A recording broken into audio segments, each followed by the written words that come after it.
There is a secret mechanism hidden within the fabric of your reality, a silent gear that turns in the opposite direction of everything you have been taught. For years, you have been conditioned to believe that life is a linear journey, a straight road stretching from where you stand today toward a distant horizon where your desires wait. You have been told that manifestation is the act of reaching forward, of climbing a mountain, of striving toward a future that exists somewhere ahead of you in time. You visualize the destination. You pour your energy into the someday. You treat your dreams as if they are geographic locations that you must travel to, step by arduous step. But have you noticed the exhaustion in that pursuit? Have you felt the subtle, maddening sensation that the faster you run toward that horizon, the further it recedes? It is like chasing a ghost in a hallway that extends forever. This is not because you lack discipline. It is not because you are broken. It is because you are navigating the map upside down. The great cosmic joke, the paradox that very few ever truly unravel, is that quantum manifestation works backwards. We assume the arrow of time flies only one way, but the quantum field does not obey the laws of your calendar. The universe is not waiting for you to arrive at the finish line. The universe is waiting for you to realize that the finish line is already vibrating inside your chest.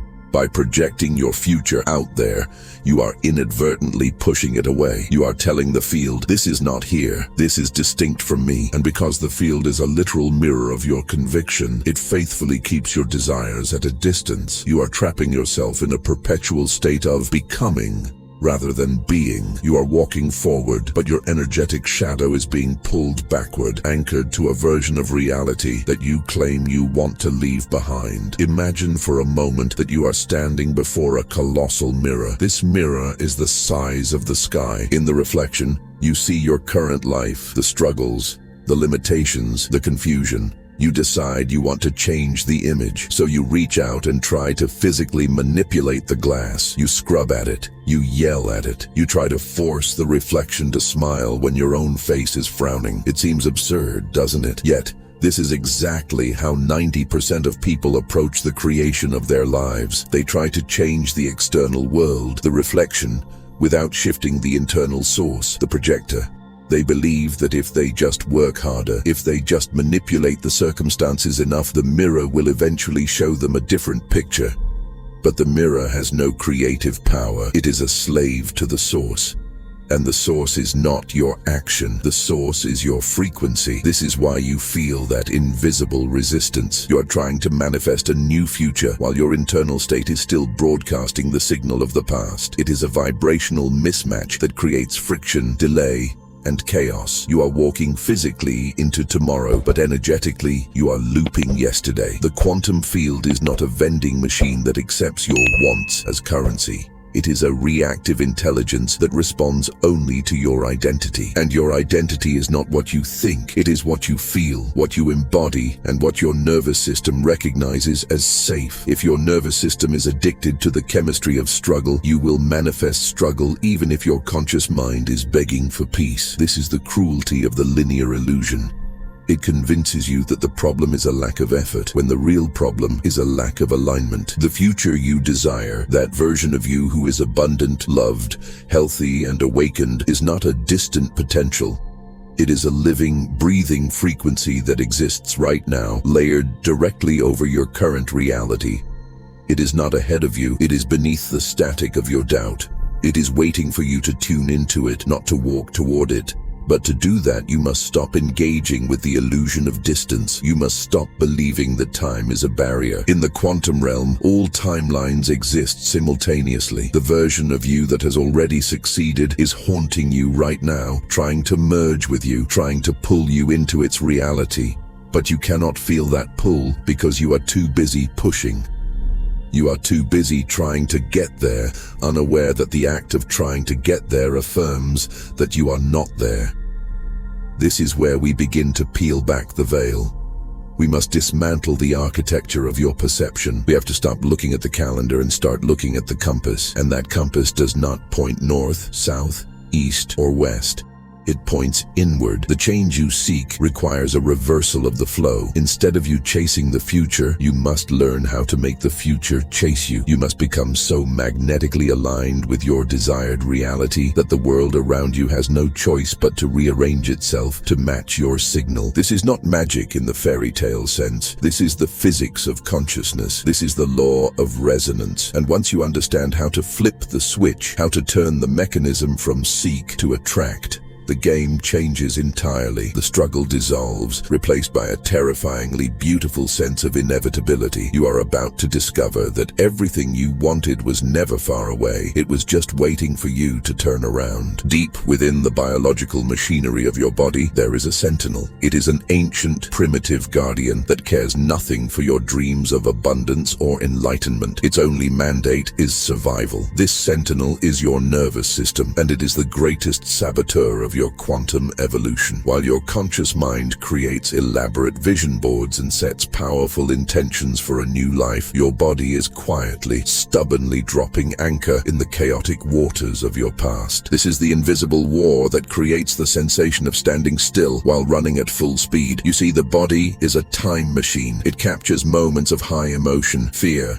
trauma, scarcity, sudden loss, and freezes them as chemical signatures. It memorizes the texture of your suffering. Over time, this suffering becomes familiar, and to a biological organism, familiarity is synonymous with safety. This is the chilling truth. Your body would rather feel a familiar pain than an unfamiliar joy. The unknown, even if it is beautiful, registers as a threat to the primitive brain. So when you try to manifest a reality that is vastly different from your history, your internal alarm system triggers. You start to feel anxious, you procrastinate, you sabotage the very opportunities you prayed for. This isn't because you are unworthy. It is because your biological signal is broadcasting danger. The quantum field, listening to this loud, coherent scream from your nervous system, responds accordingly. It keeps you safe by keeping you stuck. It mirrors back the reality that matches your fear, not your fantasy. You are effectively walking into the future while facing backward, fixated on the wreckage of what has already happened. Think of your emotional state as a broadcast tower. Most people believe they are broadcasting their hopes. I want to be wealthy, they say.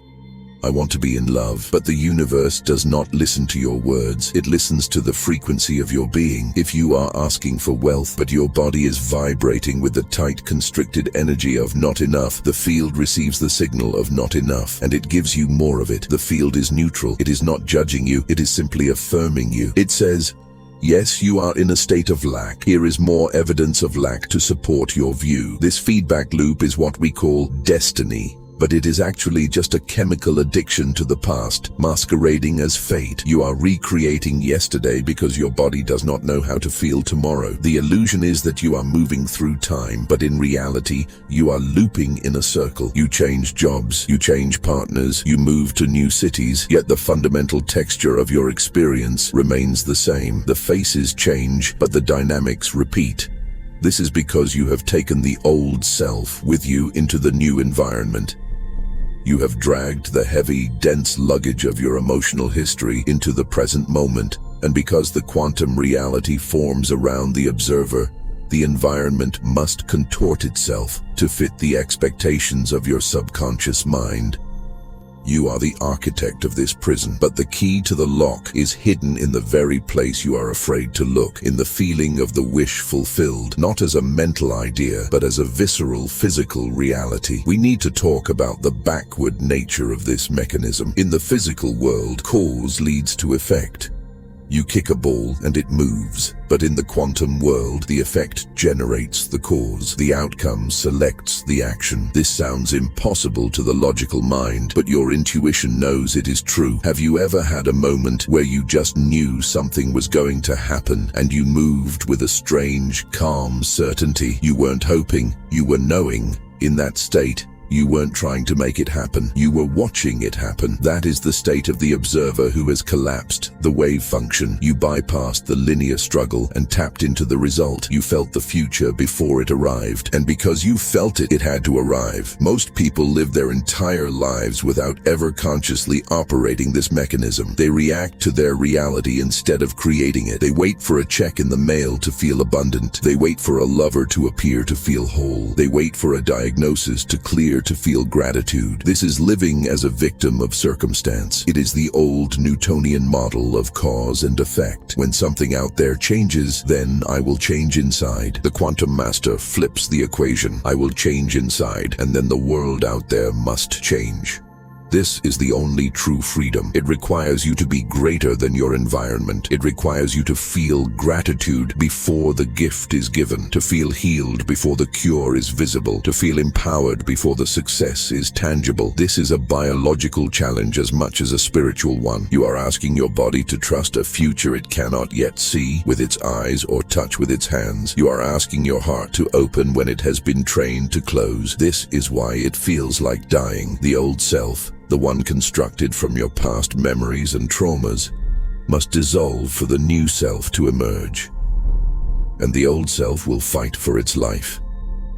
It will bombard you with doubt, with logical reasons why this quantum nonsense won't work. It will try to pull you back into the comfortable numbness of the known, but you must recognize this resistance for what it is, the dying gasp of a limitation you have outgrown. You are standing on the precipice of a new timeline. The gravity of the past is strong, but the magnetic pull of your future is stronger. If you dare to tune into it, let us descend deeper into the mechanics of this mystery. Physics has been whispering the truth to us for a century, but we have been too distracted to listen. The famous double-slit experiment shattered our understanding of a solid, predictable reality. It showed us that particles, the building blocks of your body, your car, your house, do not exist in a definite state until they are observed. Before that moment of observation, they exist only as a wave of infinite potentials. They are a cloud of maybe. It is the observer who collapses that cloud into a single thing. But here is the nuance that changes everything. The observer does not just see what is there. The observer determines what is there by the quality of their observation. The expectation, the belief, and the internal state of the watcher influence how reality arranges itself. Now, apply this to your life. You are not just a person walking through a static world. You are a walking field of observation. Every emotion you feel, every subconscious belief you hold, is a command to the quantum field.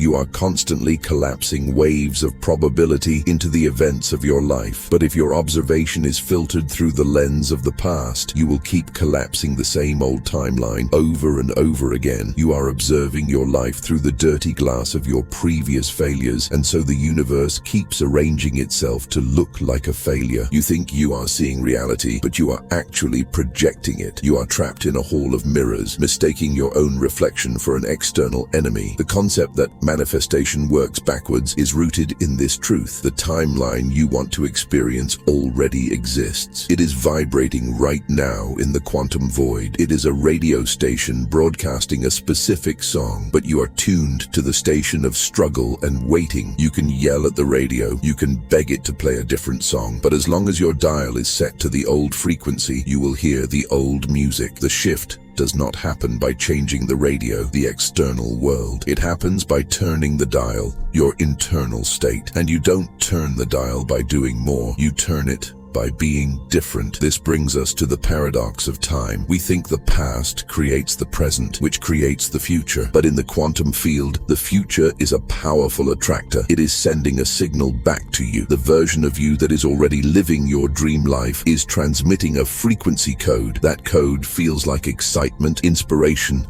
clarity, and a deep resonant yes. When you feel those sudden bursts of irrational hope, that is not just your imagination, that is a memory from your future. It is a communication from the timeline where you have already won. But what do most people do with that signal? They dismiss it. That's unrealistic, they say. I can't afford that. I'm not ready. They sever the connection. They choose the memory of the past over the memory of the future. To manifest effectively, you must learn to remember your future more vividly than you remember your past. This sounds poetic, but it is a literal neurological instruction. You must rehearse the emotional signature of your desired reality until your body accepts it as the truth. When you do this, something miraculous happens in the brain. New neural pathways form. The brain stops distinguishing between what is real and what is imagined. To your neurons, the future has already happened. And once your biology believes it has happened, the signal you broadcast into the quantum field changes instantly. You switch from a signal of I want, which implies absence, to a signal of I am, which implies presence. This is the moment the timeline flips. Instead of you pushing against the river of time, trying to swim upstream to a destination, the river reverses. The future starts flowing toward you. This is why true manifestation often feels like a series of strange coincidences. You meet the right person at the coffee shop. The phone rings with the exact offer you needed. You find the money in an unexpected place. These are not accidents. These are the side effects of your new frequency, collapsing the probabilities that match your state. You are no longer hunting for opportunities. You have become the bait. The reality you desire is not a prize to be won. It is a reflection to be cast. And a reflection cannot help but mimic its source. The mistake is in the waiting. We say, I will feel happy when I get the job. I will feel secure when I have the money. Ooh, this is the trap. You are withholding the frequency of happiness and security until the external world validates you. But the quantum mirror cannot reflect what you are not broadcasting. You must become the happiness first. You must become the security first. You must embody the identity of the person who already has it. This requires a radical withdrawal of your attention from the what is, so you can place it entirely on the what can be. You have to ignore the evidence of your senses for a little while and trust the evidence of your energy. It is an act of spiritual defiance. You are refusing to let the past dictate your vibration. So, how do we execute this shift? How do we break the addiction to the past and embody the future? It is not about faking it until you make it. The universe can smell a fake. It detects the underlying frequency of desperation hidden beneath your positive affirmations. You cannot lie to the field. This process is about coherence. It is about aligning your heart and your brain so that the signal is clear, strong, and unwavering. When your thoughts,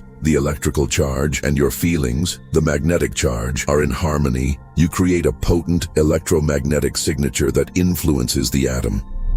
The transition begins with silence. You must stop the momentum of the old self. You have to carve out space in your day to unplug from the constant sensory input that reminds you of who you used to be. When you close your eyes and disconnect from your environment, you become no one, no thing, nowhere, in no time. You enter the void of pure consciousness. In this blackness, you are no longer defined by your problems, your bank account, or your relationships. You are pure potential. This is the only place where true creation happens. From this place of neutrality, you begin to select a new identity. You ask yourself, who is the version of me that has already transcended this limitation? And you don't just answer with words. You answer with energy. You invite the feeling of that future self into your body. How does that version of you breathe? Is the breath deep and slow? How does that version of you sit? Is the spine erect, the chest open? What is the dominant emotion living in their heart? Is it gratitude? Is it a quiet, unshakable confidence? You must locate that frequency, and then, this is the crucial part, you must surrender to it. You let it wash over you. You let it rewrite your chemistry. You practice feeling the emotion of the future until it feels more real than the chair you are sitting on. This is the practice of embodiment. It is a physiological event. As you hold this elevated state, your genes begin to upregulate. Your nervous system begins to rewire. You are literally installing the hardware for a new software program. And the moment you truly lock into this new state, even if just for a few seconds, you have made contact. You have touched the future. You have entangled your energy with that timeline. The backward pull begins. You will feel a shift. It might manifest as a sudden release of tension in your solar plexus, or a wave of goosebumps, or a tear of joy running down your face. This is your body saying, I believe you.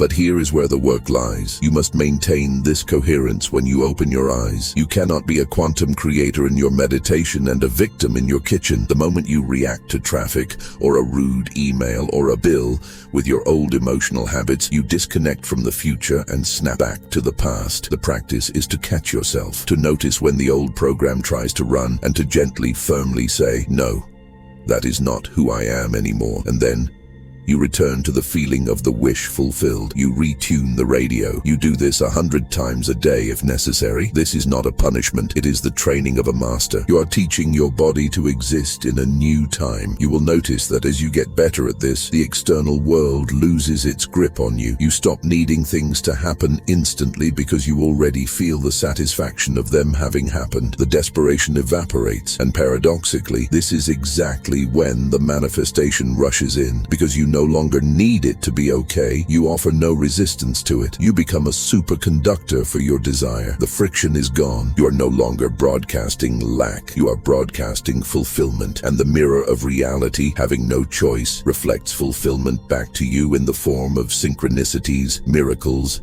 and lucky breaks. This is the difference between force and power. Force is the ego trying to push the river. Power is the soul becoming the ocean. When you embody the future, you are not manipulating reality. You are simply going home to the truth of who you are. The struggle was the lie. The effort was the misunderstanding. The truth is that you are a creator, and your instrument is your state of being. The universe is not punishing you. It is waiting for your instructions, and those instructions are encoded in your joy, your peace, and your certainty. When you finally stop fighting the current and allow the future to pull you, a profound peace settles over your life. It is the peace of knowing that the battle is over. You are no longer trying to become someone else. You are simply removing the layers of who you were not. The backward mechanism of manifestation becomes your natural way of being. You realize that you never had to chase anything. The things you wanted were always chasing you, but your shield of disbelief and fear was blocking them out. Now that the shield is down, the blessings flow in like a river breaking a dam. This is the state of flow. It is where the magic lives. In this state, you don't have to figure out the how. The how is the domain of the quantum field. Your only job is the what and the who. What do you choose, and who are you being? When you relinquish the need to control the details, you allow a higher intelligence to organize your life in ways your limited mind could never predict. You might lose a job only to be offered a better one a week later. A relationship might end only to clear space for a soulmate. You start to trust the dismantling of the old because you know it is the necessary clearing for the new construction. You stop judging appearances and start trusting the frequency. You will look back at your old self with compassion. You will see a person who was walking through a fog, thinking they had to scream to be heard, thinking they had to bleed to be worthy. You will see that the prison door was never locked. You just never tried to push it open. The realization is humbling, but it is also liberating. It means that from this moment forward, no matter what your past looks like, you are free. You are free to choose a new frequency. You are free to collapse a new timeline. You are free to be the observer of a miracle. The illusion of linear time is dissolving. The weight of your history is lifting. You are realizing that your future self is not a stranger. It is the real you, emerging from the cocoon of your conditioning. That version of you is calling to you right now, reaching a hand across the void of time, asking you to take hold. It is asking you to trust the feeling of possibility more than the feeling of memory. It is asking you to lead with your energy, not your circumstances. As you stand in this new awareness, you become a lighthouse. You stop looking for the light and you start being the light. And when you are the light, you don't need to chase the darkness away. The darkness simply ceases to exist in your presence. This is the ultimate mastery. This is the quantum reflection. The world is yours to shape, not with your hands, but with your heart. The mirror is waiting. What will you show it today? The shift is happening now, not tomorrow. Now, can you feel it? That subtle flutter in your chest. That is the timeline shifting. That is the future arriving. Don't let it go. Anchor it. Breathe it in. Claim it as your new baseline. You are ready. You have always been ready. The only thing missing was your recognition of your own power. If you're ready to expand your consciousness and step into your next quantum leap, subscribe now, leave a comment below, and share this message with someone ready to awaken. The universe is listening. What will you say?